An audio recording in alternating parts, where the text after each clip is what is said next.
Nesse momento que você está me vendo agora, tem bilhões de pessoas no mundo tentando resolver problemas.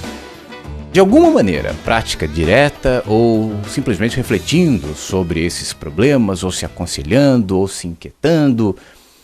Mas problemas não faltam para todos os lados, e quando a gente tem um pouco de acesso aos problemas além dos nossos e começa a prestar atenção no que aflige as pessoas, a gente vai perceber algumas coisas em comum. Grande parte dos nossos problemas, e quando você para olhar com imparcialidade, sem a emoção do sentimento de inferioridade, o sentimento de amargura, o sentimento de desgaste que porventura os problemas possam acumular dentro da gente, vai ficar muito claro que na maioria das vezes nós estamos olhando para sintomas e não para as causas. Em grande parte dos problemas, ainda que você possa dar nome a cada um deles, trata-se da superfície, não da raiz.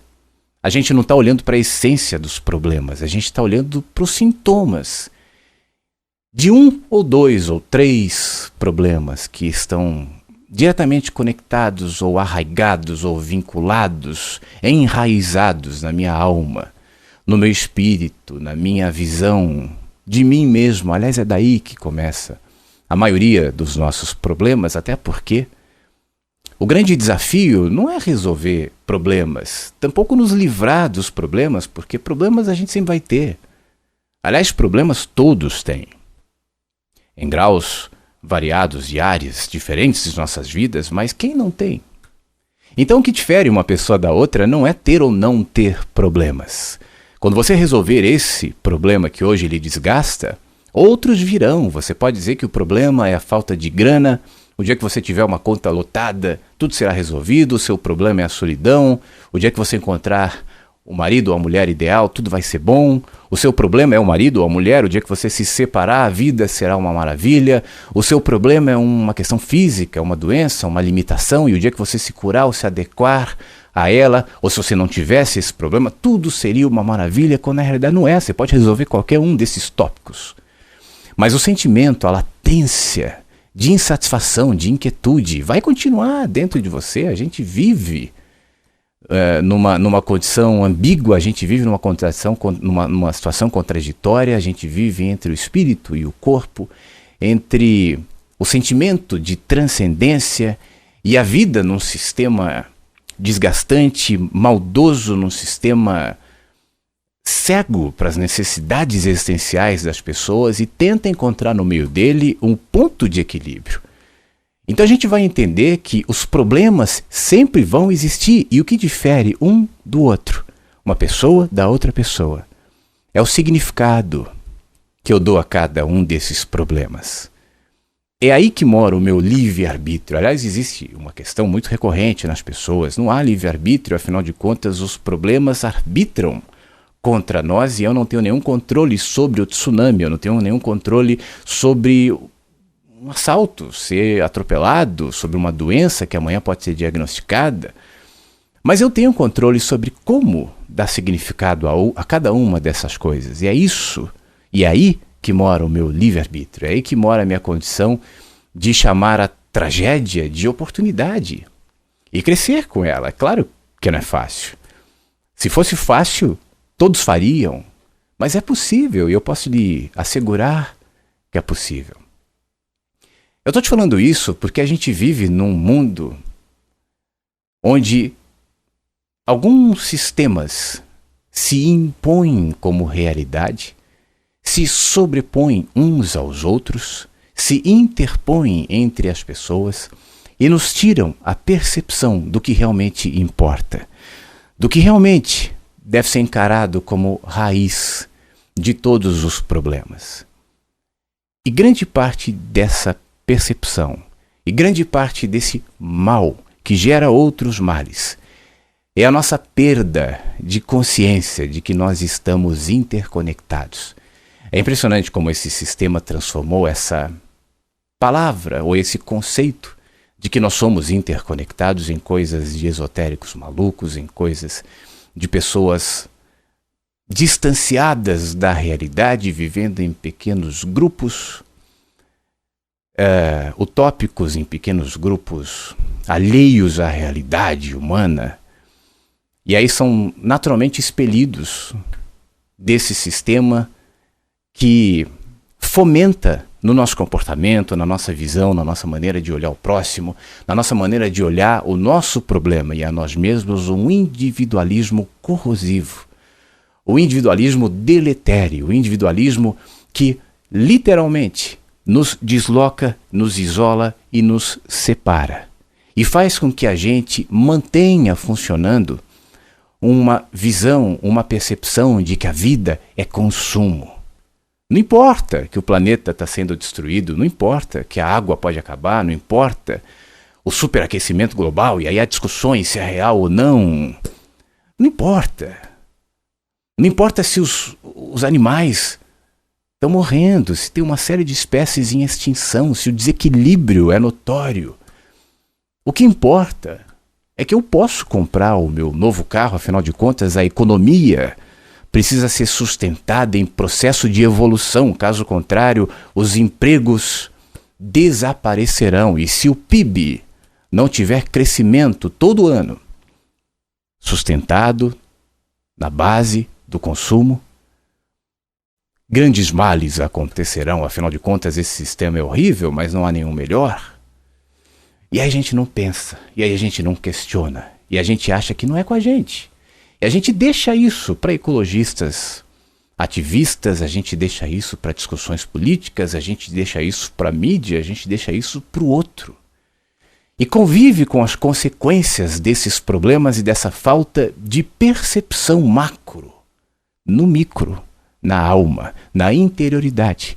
E chama isso de problema tópico. Chama isso de problema com o marido, problema com a mulher, chama isso de uma tossezinha chata que está me tirando a paz, chama isso da falta de dinheiro, chama isso de um monte de coisas, porque a gente não quer enxergar que isso é aquilo tudo. E que eu respondo e de alguma maneira recebo as consequências da falta de percepção de toda uma humanidade, de todo um povo.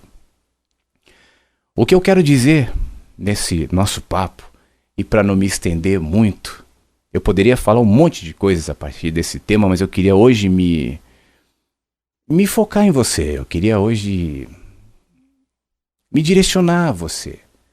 Talvez esteja cheio de questões, de problemas, de angústias, de coisas para resolver, e que já cogitou as 2 ou 3 ou 4 variáveis que cada um de nós é capaz de enxergar dentro de bilhões de possibilidades de variáveis que cada acontecimento potencialmente carrega, mas a gente não vê. Eu queria falar contigo que provavelmente isso que lhe acomete como mal, como problema insolúvel, como desgaste diário, como uma vida inquieta, desconfortável, ruim, como uma inquietude que não sai, que não cessa e que se desloca à medida em que eu vou resolvendo esse ou aquele problema, mas ela vai acompanhando os outros problemas e eu nunca me livro dela. E essa falta, esse sentimento de solidão, esse sentimento de isolamento, esse sentimento de que eu estou sozinho na vida, no mundo, eu fui abandonado pelos outros e, em última instância, eu fui abandonado por Deus, eu fui abandonado pela vida. Que a vida deixou de fazer sentido, o que eu queria lhe dizer é que a vida passa a fazer sentido e que você começa a entender de verdade a raiz do que você superficialmente vê no momento em que você tenta tirar os entraves, aquele negócio que o cavalo coloca ali do lado, que eu não me lembro o nome agora, para enxergar dos lados. Quando você tirar isso da sua vista, quando você começar a enxergar de uma maneira muito maior, mais abrangente, e perceber a sua conexão com aquela senhorinha gordinha de guarda-chuva, com uma roupa bem velhinha, caminhando na rua com dificuldade, carregando uma sacola.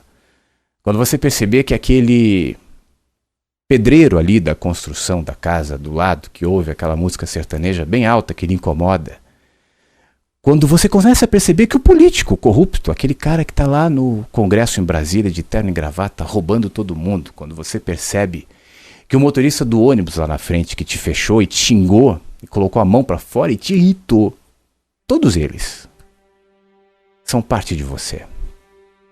E você é parte de cada um deles. Quando você começa a perceber que esse mundo em que a gente vive, que o animal que você mata às vezes e que você não tem a menor consideração, faz parte de você. E que você precisa dele para viver e que ele precisa de você. Quando você começa a perceber que viver nesse mundo e nessa terra é um presente, não pelo que eu posso comprar, mas pelo que eu posso ser, pelo que eu posso me relacionar, pelo que eu posso perceber, por quanto eu posso me doar e compartilhar, por quanto eu posso aprender a ser, a entregar, a enxergar e a amar. É um privilégio. Quando você começa a entender e deslocar as importâncias, não daquilo que você aparenta como construção ou credenciais intelectuais, espirituais, humanas, financeiras, tecnológicas, mas começa a entender que há a possibilidade de um crescimento interior, que à medida em que acontece de maneira ilimitada, será perceptível no teu olhar, nos teus valores, no que você diz, nas suas importâncias, nas suas conversas, na maneira em que você se relaciona com o próximo. A começar da maneira como você se relaciona consigo mesmo, da espiritualidade que cresce na mesma medida da sua humanidade, não uma espiritualidade lotada de dogmas, de frases de efeito e de verdades teológicas ou de qualquer outra natureza que determinam que assim é e assim será. E sobre isso, que se dane o próximo, que se dane o mundo, que se dane o outro, que se dane aquele que é diferente de mim.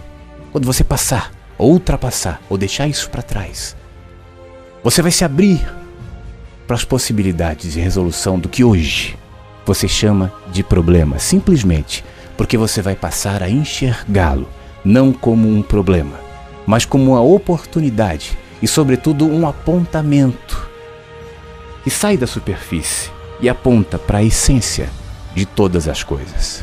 E aí você vai poder mexer na essência, resolver a essência, lidar com a essência, enxergar a essência.